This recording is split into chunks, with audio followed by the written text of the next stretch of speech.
हम लोग यहाँ के रेसिडेंट्स डॉक्टर हैं। आप यहाँ का कंडीशन देख सकते हैं। हजारों के संख्या में ये मॉब आया है, हम लोग पे अटैक भी किया है और इनका मेन टारगेट है कि जो भी एविडेंस है उसको टेम्पर किया जाए। और यहाँ का जो लोकल पुलिस है ये कुछ भी कंट्रोल नहीं कर पाया है, हम लोग पे अटैक किया गया है। और ये सारे मॉब की स्थिति आप देख सकते हैं क्या किया है इन्होंने।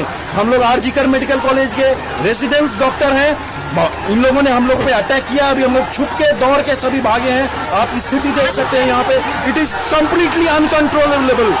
वी डिमांड सेंट्रल फोर्स आए और हमें प्रोटेक्शन दे।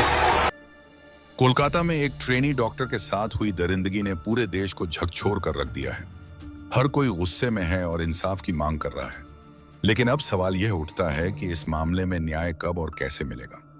चिंता इस बात की है कि इस भयानक रेप और मर्डर केस में अब जांच से ज्यादा राजनीति हावी होती दिख रही है।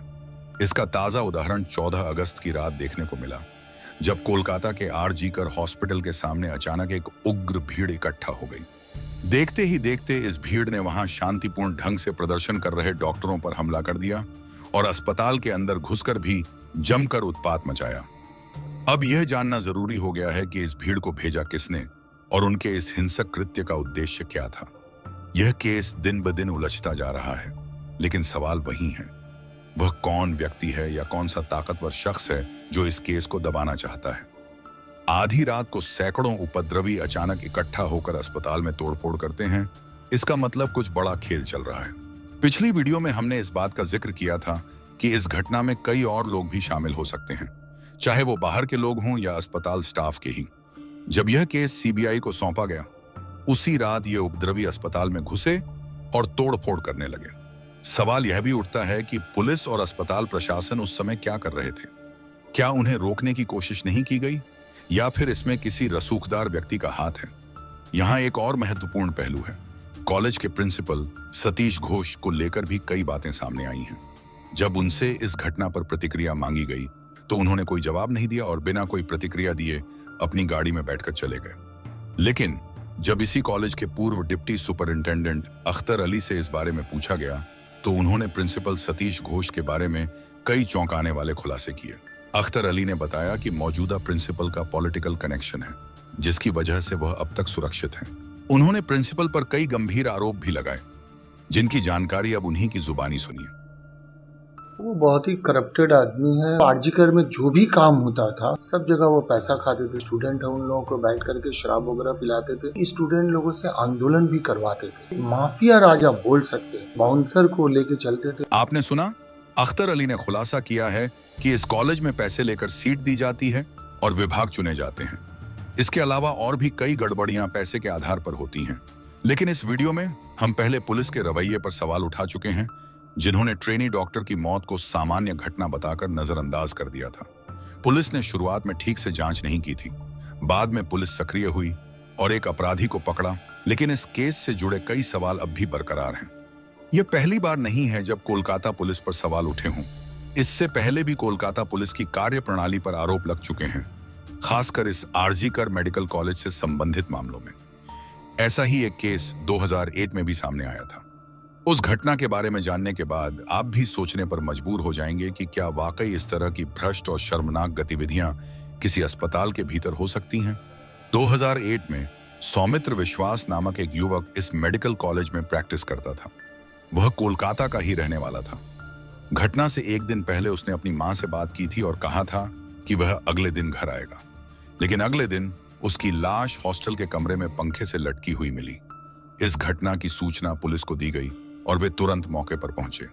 थोड़ी जांच के बाद पुलिस ने इसे सामान्य हत्या करार दिया, लेकिन सौमित्र के माता पिता ने इसे मानने से इनकार कर दिया। मामला कोर्ट तक पहुंचा। सौमित्र के परिवार ने कहा कि वह ऐसा कदम उठा ही नहीं सकता था। उसकी मां ने बताया कि उसने घटना से पहले फोन पर कहा था कि वह जल्द ही घर लौटेगा, लेकिन पुलिस ने यह दावा किया कि सौमित्र ने प्रेम प्रसंग के चलते हत्या की थी। सौमित्र की मां ने पुलिस के इस तर्क को सिरे से नकार दिया।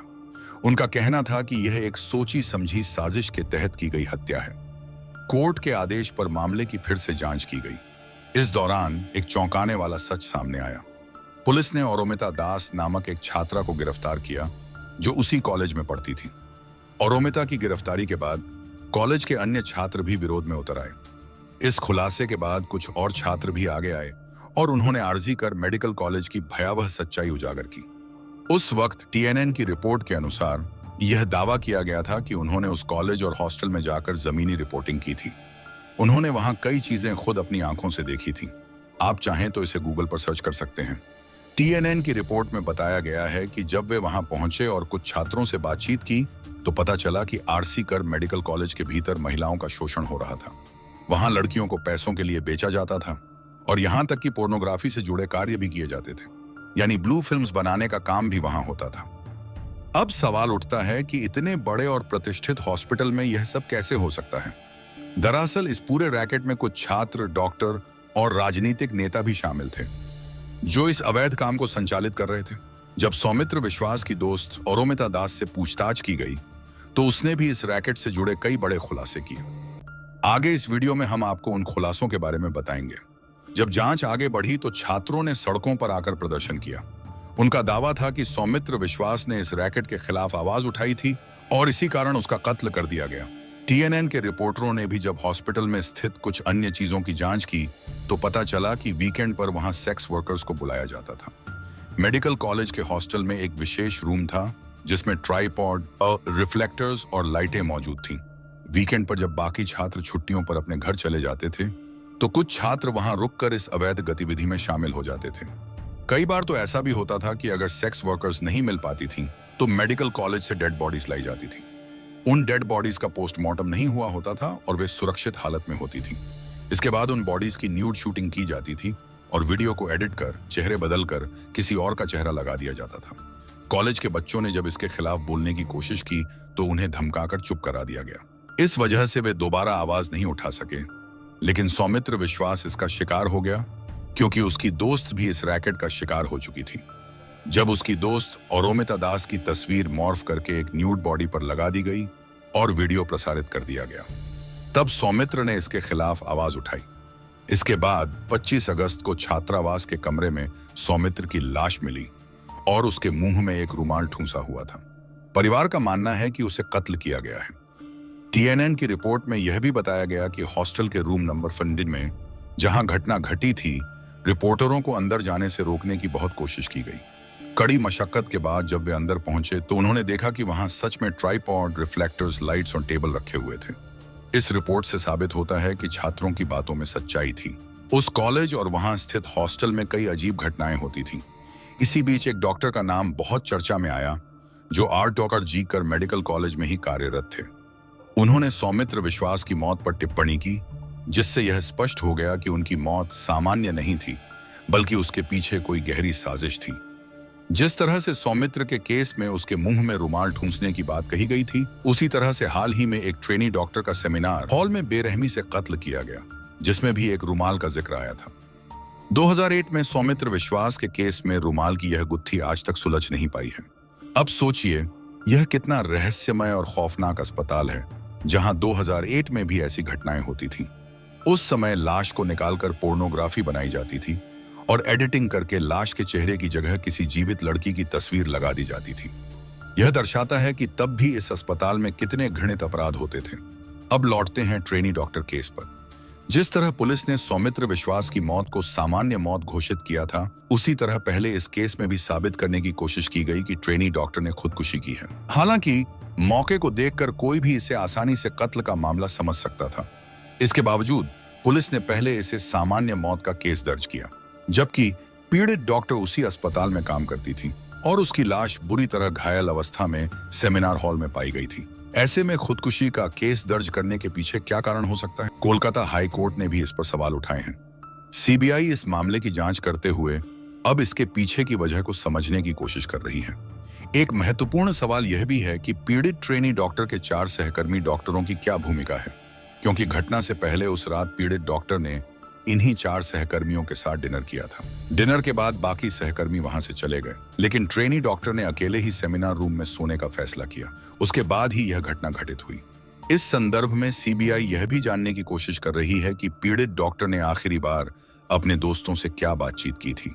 क्या उसने कभी अपनी सुरक्षा को लेकर कोई चिंता व्यक्त की थी? इन्हीं पहलुओं को ध्यान में रखते हुए सीबीआई उसके दोस्तों से भी पूछताछ कर रही है।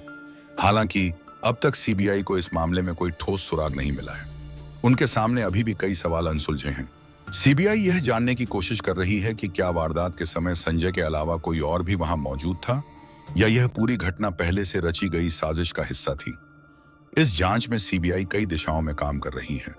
वे पुलिस द्वारा गिरफ्तार किए गए संजय रॉय से पूछताछ कर घटना का असली सच पता लगाने की कोशिश कर रहे हैं। साथ ही वे यह जानने की भी कोशिश कर रहे हैं कि क्या संजय रॉय सिर्फ एक मोहरा है या फिर वह ही इस अपराध का मुख्य दोषी है। हम आपको ये बातें इसलिए बता रहे हैं क्योंकि जिस अपराधी को पकड़ा गया है, जिसका नाम संजय रॉय है, वह इस अस्पताल में कहीं भी बिना रोक टोक घूमता रहता था। उसे कोई रोकने या टोकने वाला नहीं था। 2008 में इस अस्पताल में जो घटनाएं होती थीं, वैसा ही कुछ अब 2024 में भी संजय के फोन में पाया गया है। उसमें हार्डकोर पोर्नोग्राफी का ऐसा मटेरियल मिला है जिसमें यातनाएं देकर संतुष्टि पाने का कंटेंट शामिल है।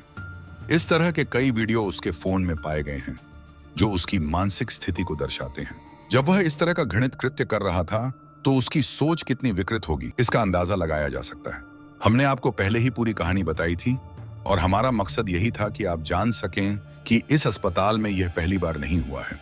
इससे पहले भी कई ऐसे मामले सामने आ चुके हैं जिनकी फाइलें दबाकर रख दी गईं। अब यह मामला सीबीआई के हाथ में है और उम्मीद की जा रही है कि सीबीआई यह जांच करेगी कि इसमें संजय रॉय के अलावा और कौन कौन शामिल हो सकता है। अब तक यह बात सामने आई है कि इस तरह के क्रूर कृत्य को केवल एक व्यक्ति द्वारा अंजाम देना संभव नहीं है। जिस बर्बरता से उस डॉक्टर के साथ यह घटना हुई, उसमें संजय रॉय अकेला नहीं हो सकता। इसके अलावा सीबीआई की टीम आर.जी.कर मेडिकल कॉलेज के पूर्व प्रिंसिपल डॉ. संदीप घोष से भी पूछताछ करने की कोशिश कर रही है ताकि मामले से जुड़े सवालों के जवाब मिल सकें। संदीप घोष की कार्यशैली पर भी सवाल उठे हैं, जिसके चलते इस घटना के तुरंत बाद उन्हें कॉलेज से हटा दिया गया।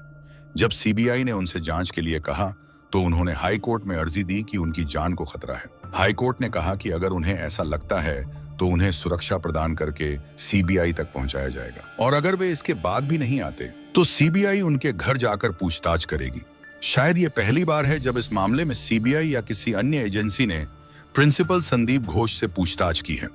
यह दिखाता है कि वह कितने पावरफुल व्यक्ति हैं कि अब तक किसी भी मामले में उनसे कोई पूछताछ नहीं हुई थी। अब देखना यह है कि क्या सीबीआई इस केस को सुलझा पाती है या नहीं। क्या उस मासूम बच्ची को इंसाफ मिल पाएगा या फिर यह मामला भी किसी और केस की तरह फाइलों के नीचे दबा दिया जाएगा और दोषी यूं ही आजाद घूमते रहेंगे। हमारा और आपका काम है आवाज उठाना। देश भर में जगह जगह डॉक्टर भी प्रोटेस्ट कर रहे हैं ताकि उस डॉक्टर बेटी को इंसाफ मिल सके। इस घटना का जिक्र करने का उद्देश्य किसी को आहत करना या परेशान करना नहीं है, बल्कि आपको जागरूक और सचेत करना है। दोस्तों, इस पूरी घटना के बारे में आपका क्या राय है, मुझे नीचे कमेंट में जरूर बताएं। अगर आपको हमारी मेहनत पसंद आई हो तो इस वीडियो को लाइक करते हुए चैनल को अभी सब्सक्राइब कर लें। इस वीडियो को अपने दोस्तों और परिवार वालों के साथ अधिक से अधिक शेयर करें ताकि उन्हें भी इस घटना के बारे में पूरी सच्चाई पता चल सके। मिलते हैं किसी और क्राइम से जुड़ी अगली वीडियो में, तक के लिए बाय। क्या आपने आज तक ऐसी घटना के बारे में सुना है जिसमें एक मामा ने अपनी भांजी को अवैध संबंध के कारण मौत के घाट उतार दिया? इस घटना ने भी पूरे देश को हिलाकर रख दिया था। इसको देखने के लिए स्क्रीन पर आ रही वीडियो पर क्लिक करें।